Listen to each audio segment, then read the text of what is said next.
Baiklah, selamat siang kepada Bapak dosen pengampu dan teman-teman sekalian. Perkenalkan nama saya Albert Elsade Tarigan, NIM 4193111003 dari kelas PSPMC 2019. Di sini saya akan membahas tentang multimedia interaktif.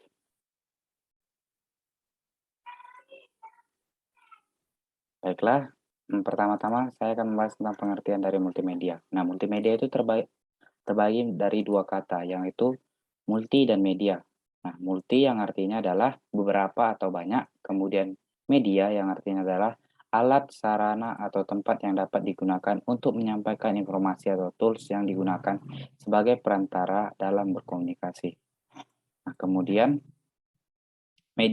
jadi dapat kita simpulkan bahwasanya arti multimedia itu adalah media yang dikembangkan dari beberapa media digital yang memadukan antara teks, gambar, audio, animasi, video, dan hyperlink.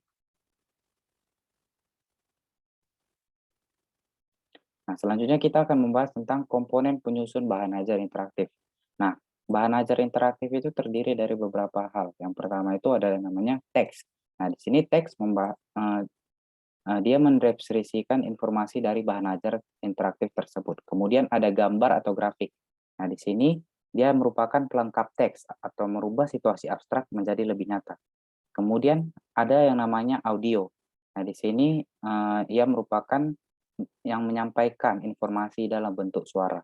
Kemudian bahan ajar interaktif yang keempat adalah video dan animasi. Nah, ini mendeskripsikan materi yang bersifat proses. Kemudian bahan ajar interaktif yang terakhir adalah hyperlink, yaitu tautan yang berisikan bagian dari bahan ajar interaktif tersebut. Kemudian kita akan membahas tentang hmm, multimedia pembelajaran interaktif. Nah, interaktif juga sama dengan saling melakukan aksi antar hubungan saling aktif. Jika dikaitkan dengan teknologi komputer, maka interaktif adalah proses dialog antara komputer dan terminal atau komputer dengan komputer.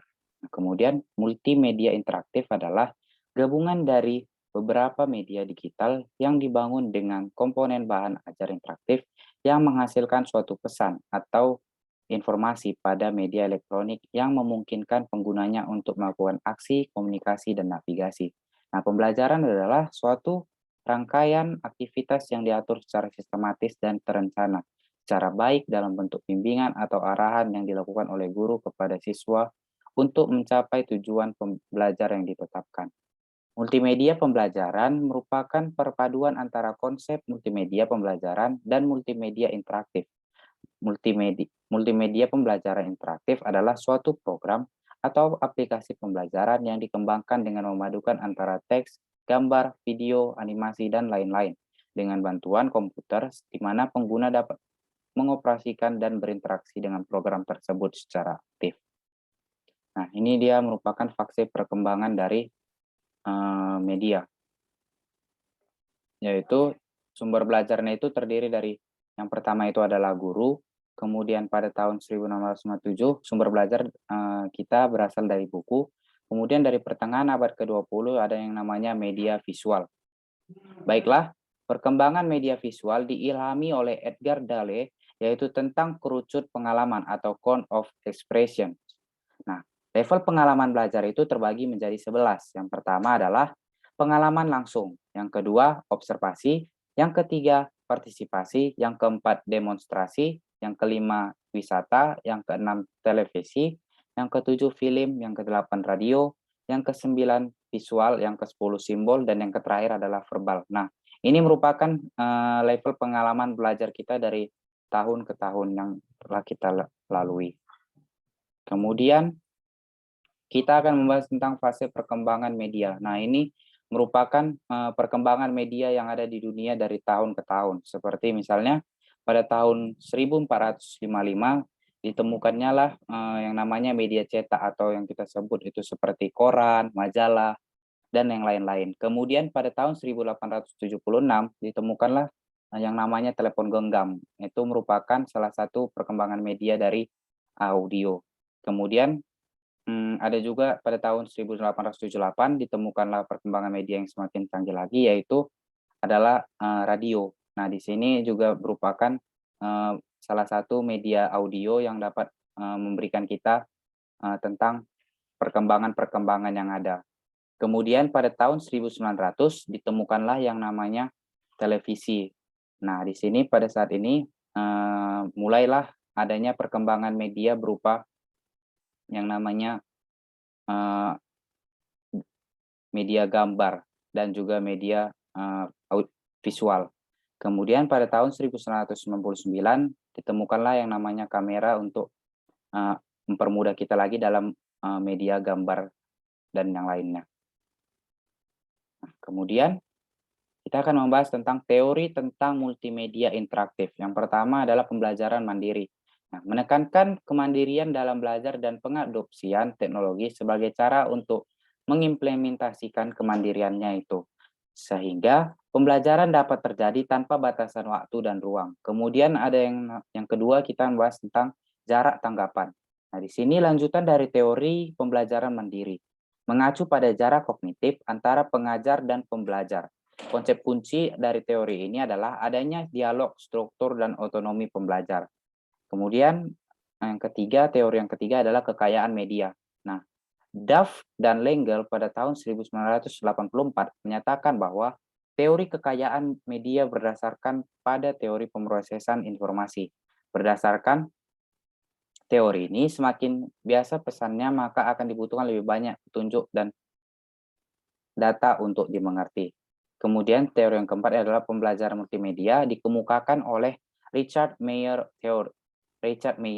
Teori ini menjelaskan pembelajaran dengan multimedia dari perspektif psikologi pendidikan dan menekankan bahwa individu akan belajar lebih baik ketika pesan multimedia dirancang secara konsisten sesuai cara berpikir manusia. Nah, teori yang berkenaan dengan penggunaan bahan ajar interaktif menurut Boschut dan Boskaya tahun 2015. Kemudian kita akan membahas tentang bahan ajar berbasis multimedia interaktif.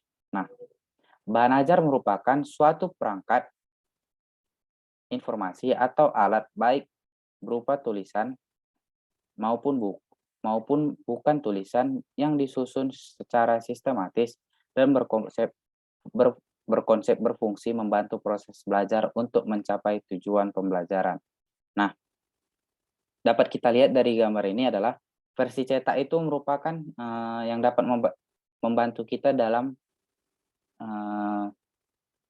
membantu kita dalam proses belajar untuk mencapai tujuan pembelajaran. Nah, ini merupakan versi cetak ini adalah salah satu bentuk tulisan. Nah, kemudian ada versi audio, dapat kita lihat seperti radio ini. Nah, itu merupakan yang membantu proses belajar kita melalui bukan tulisan. Kemudian ada yang namanya versi audio visual, ini merupakan video animasi. Nah, ini video animasi ini bisa dalam bentuk tulisan, bisa juga dalam bentuk bukan tulisan. Kemudian ada yang namanya multimedia interaktif, yaitu bahan ajar berbasis komputer seperti komputer assistant instruction. Nah, ini biasanya bisa juga dalam bentuk tulisan atau juga bukan tulisan. Contoh simpelnya, kalau multimedia interaktif ini seperti yang dapat kita lihat pada Google Assistant, seperti itu.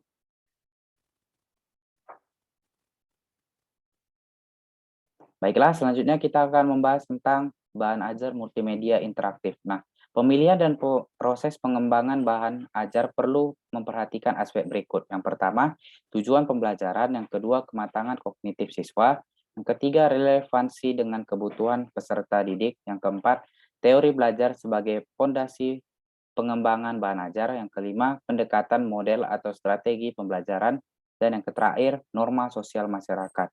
Nah, fungsi bahan ajar ada 3, yaitu yang pertama, pedoman bagi guru ataupun dosen. Yang kedua, pedoman substansi, materi, dan tujuan belajar yang ditetapkan. Dan yang terakhir, alat evaluasi yang terarah.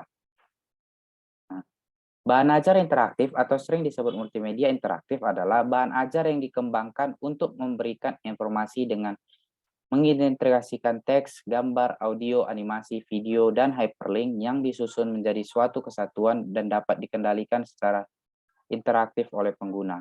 Fungsinya adalah sebagai salah satu alternatif bahan ajar yang dapat digunakan pada proses pembelajaran daring dan luring sebagai media berbagi informasi secara masif.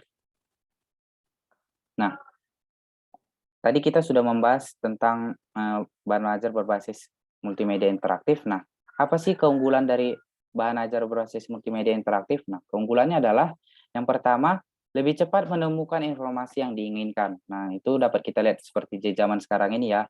Mungkin kita sering menggunakan Google atau sering kita melihat tutorial pembelajaran di YouTube. Nah, itu merupakan salah satu keunggulan dari bahan ajar berbasis multimedia interaktif. Kemudian yang kedua, bahan ajar interaktif lebih mudah digunakan dibanding versi cetaknya.